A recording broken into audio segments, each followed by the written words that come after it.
जय हिंद। एक बार फिर से आप सभी का तहे दिल से हार्दिक स्वागत है। गाइस, यूपी पुलिस या यूपी पीटी 2022 के लिए जीके एंड जीएस की क्लास आपकी स्टार्ट हो चुकी है। ये हमारी क्लास नंबर 75 है। इसके पहले हमने क्लास नंबर 74 तक अच्छे से कंप्लीट कर लिया है। अगर आपने नहीं देखा तो चैनल की प्लेलिस्ट में जाइए, हर एक क्लास को आप क्रम के अनुसार देख सकते हैं। गाइस, ये क्लास जो है आपकी ये यूपी पुलिस और यूपी पीटी दोनों के लिए काफ़ी ज़्यादा गाइस हेल्पफुल रहने वाली है। हालांकि मैं आपको बता दूं, अगर आप यूपी पुलिस में असिस्टेंट ऑपरेटर, हेड ऑपरेटर या रेडियो ऑपरेटर का एग्ज़ाम देने जा रहे हैं तो आपके लिए क्लास काफ़ी ज़्यादा बेहतरीन होने वाली है। और ये आपको एक बात और बता दें कि इस क्लास में गाइस क्वेश्चन की संख्या ज़्यादा है, जिसकी वजह से हो सकता है कि क्लास आपकी थोड़ी लंबी हो जाए। विद एक्सप्लेनेशन के साथ क्वेश्चन हम आपका कंप्लीट करवाएंगे और वही क्वेश्चन आपके लिए लाए गए हैं जो आपके परीक्षा में टपकने की ज़्यादा चांस है। तो इस क्लास को ज़्यादा से ज़्यादा सभी प्यारे भाई बहन एक बार शेयर कर देंगे ताकि हमारे साथ और भी प्यारे भाई बहन जुड़ सकें, लाइव में संख्या ज़्यादा हो सके और उसके बाद क्लास को शुरू किया जाए। तो प्लीज़ ज़्यादा से ज़्यादा क्लास को शेयर कर दीजिए। और ऐसे भी गाइस, आप सभी का एक बार फिर से मैं यहाँ पर बहुत बहुत धन्यवाद करना चाहूँगा आप सभी के प्यार और सपोर्ट के लिए, क्योंकि आप सभी के प्यार और सपोर्ट की वजह से आज अपना परिवार 50,000 का हो चुका है।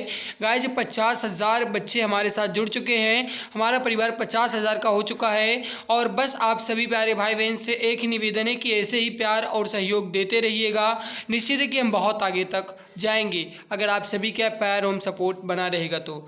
गाइज, अब ये मानकर चलो कि अगर आप जी जान शिद्दत के साथ लगे हो तो मैं आपके लिए जी जान शिद्दत नहीं, पूरी ताकत लगा दूंगा आपके सपने को पूरा करने के लिए। शुरू हो जाए दोस्त, लेके माँ सरस्वती का नाम, मंजिले राह देख रही है तेरी। पूरी निष्ठा ईमानदारी से हम आपके सपने को पूरा करने में मदद करेंगे गाइस। और बस आप जी जान शिद्दत के साथ मेहनत करते रहिएगा। माता पिता के सपने को पूरा करने के लिए दिन रात एक कीजिए मेरे प्यारे भाई। ये मानकर चलो, दुनिया की ऐसी कोई ताकत नहीं है जो आपको आपके मंजिल तक पहुंचने से रोक सके। अगर आपके अंदर हौसला है, जज्बा है कुछ कर दिखाने का, तो निश्चित है कि आपका ये हौसला जज्बा जो है बरकरार है अगर, तो निश्चित है कि आप अपने मंजिल तक जरूर पहुंच जाएंगे। फिलहाल चलिए आज की इस क्लास की शुरुआत करते हैं, लेकिन उससे पहले एक बार फिर से आप सभी का बहुत बहुत धन्यवाद गाइस। हृदय की गहराई से आप सभी का बहुत बहुत शुक्रिया। अब आपके सामने हम क्वेश्चन रखते हैं। पहला क्वेश्चन आपके सामने है गाइस, इसको देखिए। क्वेश्चन क्या कह रहा है कि कर्क रेखा निम्नलिखित राज्यों में से किससे होकर नहीं गुजरती। ध्यान दीजिएगा, आपसे क्वेश्चन क्या कह रहा है कि कर्क रेखा निम्नलिखित राज्यों में से किससे होकर के नहीं गुजरती। अब इसका आंसर आप बताएंगे, राइट आंसर क्या होगा। देखो, जो इसका राइट आंसर हो जाएगा आपका, वो हो जाएगा गाइस यहाँ पर मणिपुर। मणिपुर से कर्क रेखा नहीं गुजरती है। करेक्ट आंसर हो जाएगा आपका ऑप्शन नंबर डी। देख लो यहाँ पर आप गाइस, कर्क रेखा कहाँ कहाँ से गुजरती है, इसके कुछ एक्सप्लेनेशन की यहाँ पर हम बात कर लेते हैं, ठीक है। सबसे पहले तो आप ये देखिए मेरे प्यारे भाई, कर्क रेखा जो है ये भारत के लगभग मध्य भाग से गुजरती है और ये भारत को दो बराबर हिस्सों में विभाजित करती है, ठीक है। और ये जो कर्क रेखा होती है ग्लोब पर पश्चिम से पूर्व की ओर खींची गई एक काल्पनिक रेखा होती है। कर्क रेखा भारत के कुल 8 राज्यों से होकर के गुजरती है, जिसमें आपका गुजरात, राजस्थान, मध्य प्रदेश, छत्तीसगढ़, झारखंड, पश्चिम बंगाल, त्रिपुरा और मिजोरम शामिल है।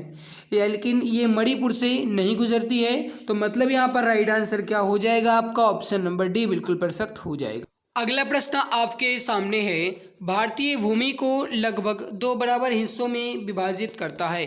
कहने का मतलब ये है कि कौन सी रेखा भारतीय भूमि को लगभग 2 बराबर हिस्सों में विभाजित करती है। अभी अभी आपने देखा है गाइस, अगर आप इसका आंसर ध्यान से देखेंगे होंगे तो निश्चित है कि बहुत जल्द आप इसका आंसर दे सकते हैं।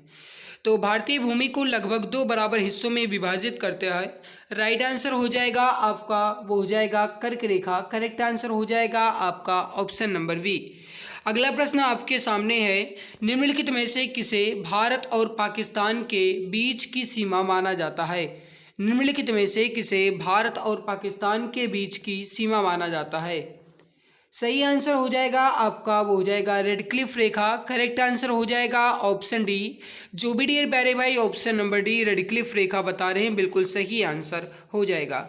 देख लो मेरे प्यारे भाई, ये भारत के 4 राज्यों जिसमें पंजाब, जम्मू कश्मीर, राजस्थान, गुजरात और ये जो है गाइस ये पाकिस्तान के मध्य निर्धारित है, यानी कि ये जो है ये रेड क्लिफ रेखा जो है ये पंजाब, जम्मू कश्मीर, राजस्थान और गुजरात और पाकिस्तान के मध्य में निर्धारित है। और ये गाइस जो है ये 15 अगस्त 1947 ईस्वी को सर रेडक्लिफ ने इस सीमा का निर्धारण किया था। तो आपसे ये भी प्रश्न पूछा जा सकता है कि रेडक्लिफ रेखा का निर्धारण किसके द्वारा किया गया। तो याद रखिएगा ये किया गया था सर रेडक्लिफ के द्वारा 15 अगस्त 1947 को, जिस समय हमारा देश आज़ाद हुआ था। अगला प्रश्न आपके सामने है कि सांभर झील जो है ये कहाँ स्थित है। सांभर झील जो है ये कहाँ स्थित है, इसका आंसर आप बताएंगे। क्वेश्चन की क्वालिटी कहा जाए तो बहुत ही बेहतर है, इंपॉर्टेंट क्वेश्चन है ये आपके सामने। सांभर झील कहाँ है, आपसे ये प्रश्न पूछ रहा है, जल्दी जल्दी आंसर देने की कोशिश कीजिए। सही आंसर हो जाएगा आपका, हो जाएगा राजस्थान में। जो भी डियर प्यारे भाई यहाँ पर बता रहे हैं कि सांभर झील जो है ये राजस्थान में है, बिल्कुल करेक्ट आंसर हो जाएगा। देखो गाइस मैं आपको बता दूं कि जो सांभर झील है ये भारत की एक सबसे बड़ी अंतर्देशीय नमक झील है, यानी कि ये खारे पानी की झील है, ठीक है। और वर्ष 1990 में इसे रामसर साइट के तहत आर्द्र भूमि भी घोषित कर दिया गया है। ये झील जो है ये देश में नमक उत्पादन का सबसे बड़ा स्रोत भी है। देश की सबसे बड़ी खारे पानी की झील कौन सी है, तो वो सांभर झील ही है। कहाँ पर है, तो यह है राजस्थान में। करेक्ट आंसर यहाँ पर हो जाएगा आपका ऑप्शन नंबर डी। अगला प्रश्न आपके सामने है कि भारत की सबसे बड़ी तटीय खारे पानी की झील इनमें से किस राज्य में स्थित है। इसका आंसर आप बताएंगे। भारत की सबसे बड़ी तटीय खारे पानी की झील इनमें से किस राज्य में स्थित है।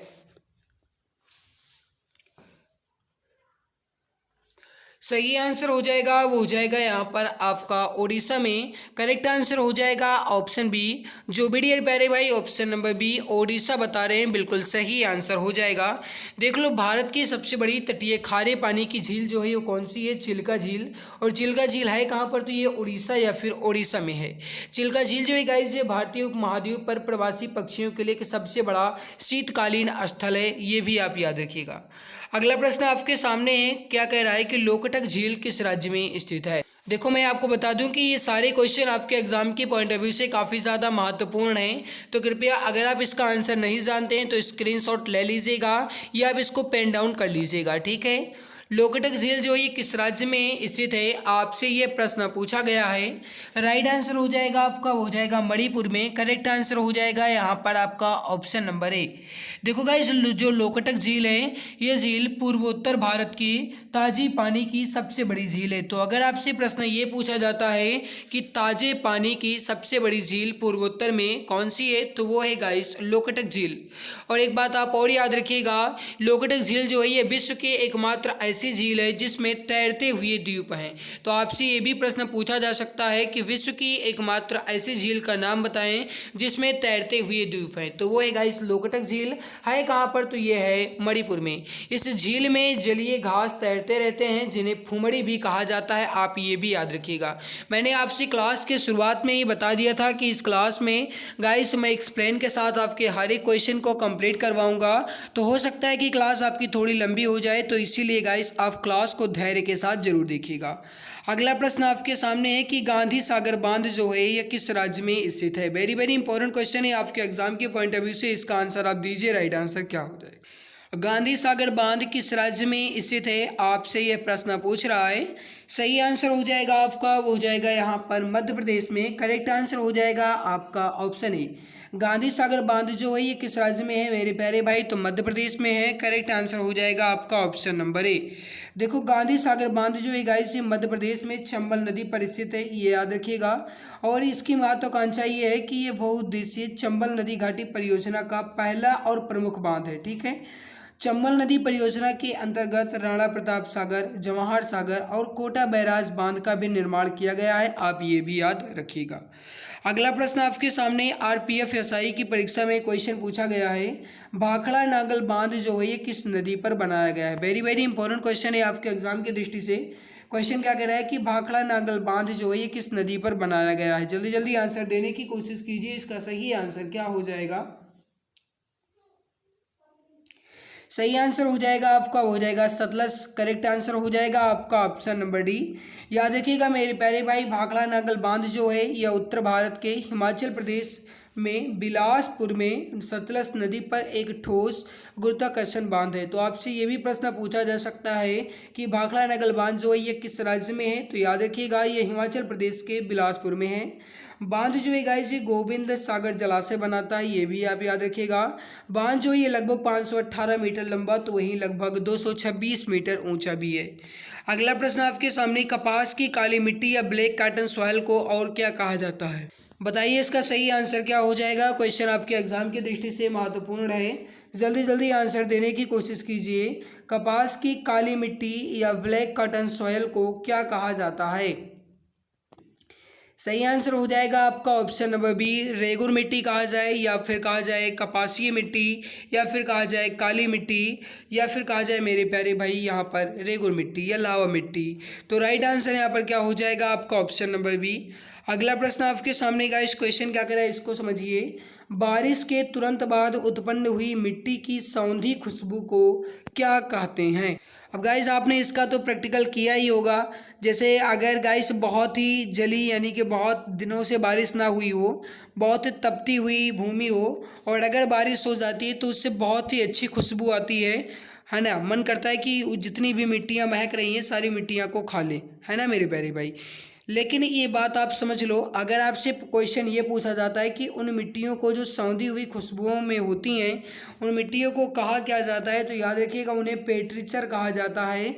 राइट आंसर यहाँ पर क्या हो जाएगा आपका ऑप्शन नंबर ए, पेट्रीचर। जो भी बता रहे हैं ऑप्शन नंबर ए बिल्कुल सही आंसर हो जाएगा। ठीक है, अगला प्रश्न आपके सामने कि मृदा के अध्ययन का उल्लेख करने के लिए प्रयुक्त शब्द क्या है? वेरी वेरी इंपॉर्टेंट प्रश्न है आपके एग्जाम की दृष्टि से, बताइए इसका सही आंसर क्या हो।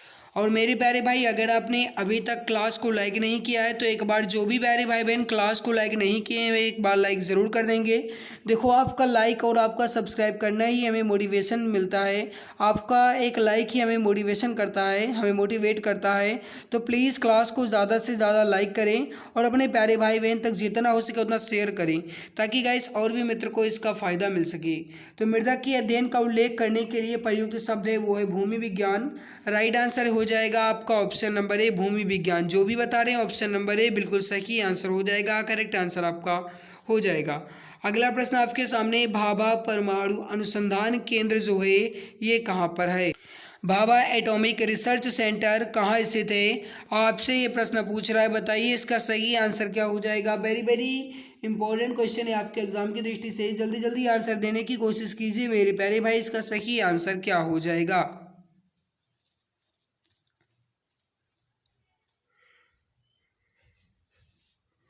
देखो भाभा परमाणु अनुसंधान केंद्र जो है ये कहाँ पर है, तो ये है मुंबई में। करेक्ट आंसर हो जाएगा आपका ऑप्शन नंबर बी। याद रखिएगा मेरे प्यारे भाई इसकी स्थापना जो है ये भाभा परमाणु अणु केंद्र की ये की गई थी मेरे प्यारे भाई 19 दिसंबर 1945 को। और इसका एक ही मुख्य उद्देश्य था परमाणु ऊर्जा के शांतिपूर्ण प्रयोग से बिजली को उत्पन्न करना। ये आप याद रखिएगा, आपसे प्रश्न पूछा जा सकता है। प्यारे मित्र अगला प्रश्न आपके सामने है, भारत का सबसे लंबा राजमार्ग है। अब आपको ये बताना है कि भारत का सबसे लंबा राजमार्ग या फिर कहा जाए तो गाइस एनएच या कहा जाए नेशनल हाईवे। तो भारत का सबसे लंबा नेशनल हाईवे या राजमार्ग जो है ये कौन सा है?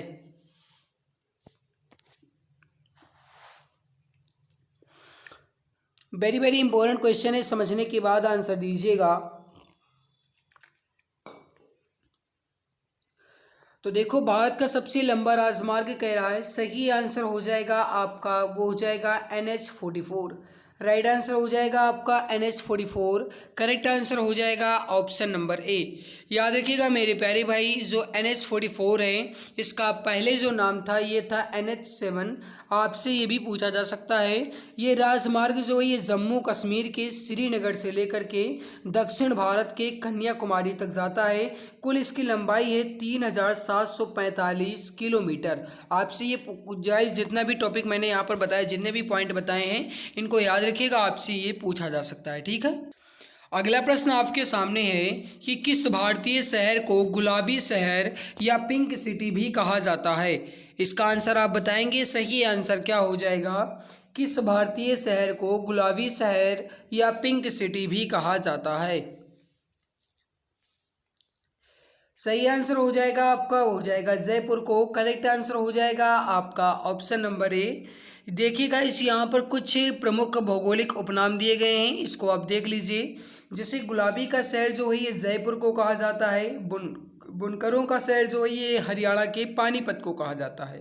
और ये अंतरिक्ष का शहर जो है ये बेंगलुरु को, त्योहारों का नगर मदुरै को, महलों का शहर तो कोलकाता, पर्वत की रानी तो मसूरी, पूर्व का वेनिस तो कोच्चि, और गाइस एशिया के अंडों की टोकरी जो है ये आंध्र प्रदेश को, और कर्नाटक का रत्न जो है ये मैसूर को कहा जाता है। तो ये पूरा याद रखिएगा गाइस, आप हर एक एक्सप्लेनेशन को अच्छे से देखिएगा, उसके बाद ही आंसर देने की कोशिश किया करें, ठीक है। अगला प्रश्न आपके सामने, निम्न में से कौन सा शहर साबरमती नदी के तट पर बसा हुआ है? इसका आंसर आप बताएंगे। निम्न में से कौन सा शहर साबरमती नदी के तट पर बसा हुआ है?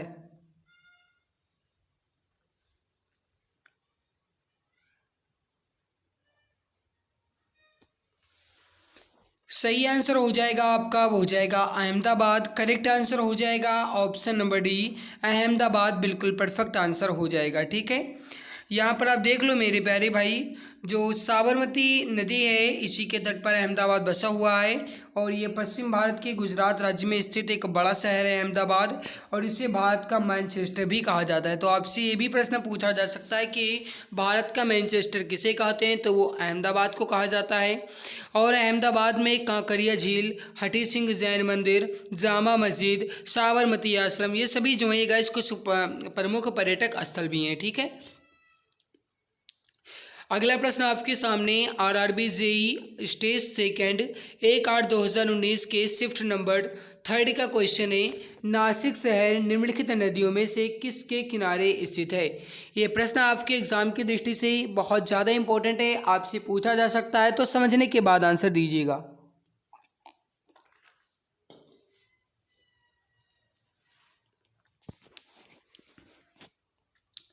सही आंसर हो जाएगा आपका, हो जाएगा गोदावरी। करेक्ट आंसर हो जाएगा आपका ऑप्शन नंबर सी, गोदावरी बिल्कुल परफेक्ट आंसर हो जाएगा। अगला प्रश्न आपके सामने कि भारत का कौन सा शहर हुगली नदी पर बसा हुआ है? इसका आंसर आप बताएंगे। भारत का कौन सा शहर हुगली नदी पर बसा है, ये प्रश्न आपसे पूछ रहा है। जल्दी जल्दी आंसर देने की कोशिश कीजिए, इसका सही आंसर क्या हो जाएगा।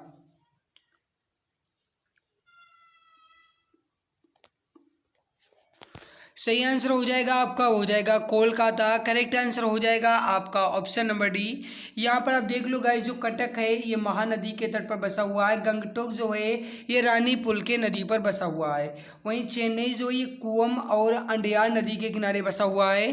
तो आप इसको भी याद रखिएगा, आपसे पूछा जा सकता है, ठीक है। अगला प्रश्न आपके सामने है, इसको आप देखिए। कौन सी खाड़ी भारत तथा श्रीलंका को विभाजित करती है? कौन सी खाड़ी भारत तथा श्रीलंका को विभाजित करती है? आपसे ये प्रश्न पूछ रहा है, बताइए इसका सही आंसर क्या हो जाएगा।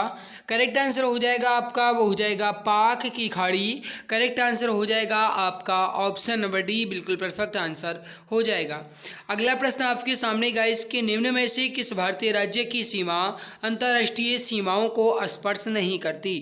निम्न में से किस भारतीय राज्य की सीमा अंतर्राष्ट्रीय सीमाओं को स्पर्श नहीं करती? आपसे ये प्रश्न पूछ रहा है, बताइए इसका राइट आंसर क्या हो जाएगा। जल्दी जल्दी आंसर देने की कोशिश कीजिए, सही आंसर क्या हो जाएगा।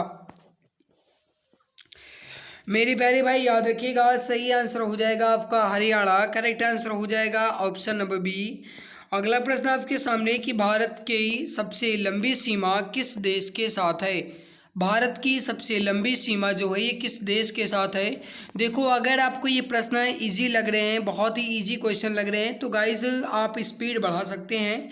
हालांकि मैं आपको बता दूं कि क्वेश्चन का लेवल बहुत ही अच्छा है, इसी के लेवल में आपके क्वेश्चन एग्जाम में ज़रूर पूछे जाएंगे, ठीक है। तो गाइस, भारत की सबसे लंबी सीमा किस देश के साथ है? सही आंसर हो जाएगा आपका बांग्लादेश के साथ। अब यहाँ पर आप देख लो गाइस, भारत की स्थलीय सीमा की जो लंबाई है 15,200 किलोमीटर है, और जो मुख्य भूमध्य समुद्र तटीय की सीमा की लंबाई है वो कुल मिलाकर के 6100 किलोमीटर है। लक्षद्वीप समूह और अंडमान निकोबार द्वीप समूह अगर सहित बात की जाए तो समुद्र तट की लंबाई 7516.6 किलोमीटर हो जाएगी, ठीक है। तो गाइस यहाँ पर आप देख सकते हो भारत की स्थलीय सीमा से लगे देश, देखो सबसे ज़्यादा गाइस लंबा लगता है तो वो है बांग्लादेश, उसके बाद है चीन, उसके बाद पाकिस्तान, उसके बाद नेपाल, और उसके बाद बर्मा या फिर गाइस कहा जाए तो म्यांमार, उसके बाद भूटान और उसके बाद अफगानिस्तान देश की सीमा लगी हुई है। ठीक है, अगला प्रश्न आपके सामने है, निम्न में से कौन सी नदी का उद्गम भारत में नहीं है? इसका आंसर आप बताएंगे। करेक्ट आंसर क्या हो जाएगा?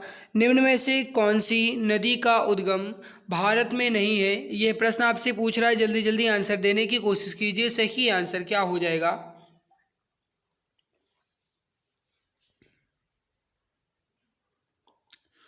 सही आंसर हो जाएगा आपका, हो जाएगा ब्रह्मपुत्र का जो गाइस उद्गम स्थल है ये भारत में नहीं है। देख लो, जो ब्रह्मपुत्र नदी का उद्गम स्थल है यह तिब्बत के दक्षिण में मानसरोवर के निकट जो गाइस चेमायुंगडुंग नामक हिमविवाद से हुआ है, यहाँ से गाइस ब्रह्मपुत्र नदी का उद्गम होता है। ये तिब्बत जो है ये भारत और बांग्लादेश से होकर के बहती है। तिब्बत में ब्रह्मपुत्र को सांगपो, अरुणाचल प्रदेश में दिहांग, असम में ब्रह्मपुत्र कहा जाता है। इसकी लंबाई लगभग 2900 किलोमीटर है और इसकी प्रमुख सहायक नदियाँ जैसे दिबांग, कामेंग, लोहित, मानस, तिस्ता, धनसिरी, बराक और आदि। इसमें गाइस जो आपकी मानस और तिस्ता नदी है, इन दोनों नदियां जो हैं ये किसकी सहायक नदियां हैं? आपसे इस प्रकार प्रश्न जरूर पूछे जाते हैं, तो याद रखिएगा ब्रह्मपुत्र नदी की सहायक नदियां मानस तथा तिस्ता हैं। ठीक है, और लोहित भी आप याद रखिएगा, आपसे ये भी पूछा जा सकता है। अगला प्रश्न आपके सामने, सूरत से होकर बहने वाली नदी निम्न में से कौन सी है? ये प्रश्न आपके एग्जाम की दृष्टि से इम्पोर्टेंट क्वालिटी का है, तो समझने के बाद आंसर दीजिएगा। सूरत से होकर बहने वाली नदी निम्न में से कौन सी है?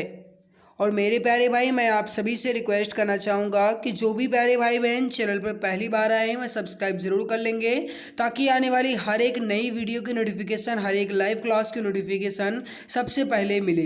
तो प्लीज़ जो भी चैनल पर पहली बार आए हैं वह सब्सक्राइब ज़रूर कर लेंगे, और जिन्होंने भी अभी तक क्लास को लाइक नहीं किया है वह एक बार लाइक ज़रूर कर देंगे। तो प्लीज़ क्लास को ज़्यादा से ज़्यादा लाइक और अपने प्यारे भाई बहन तक शेयर करने की कोशिश करें।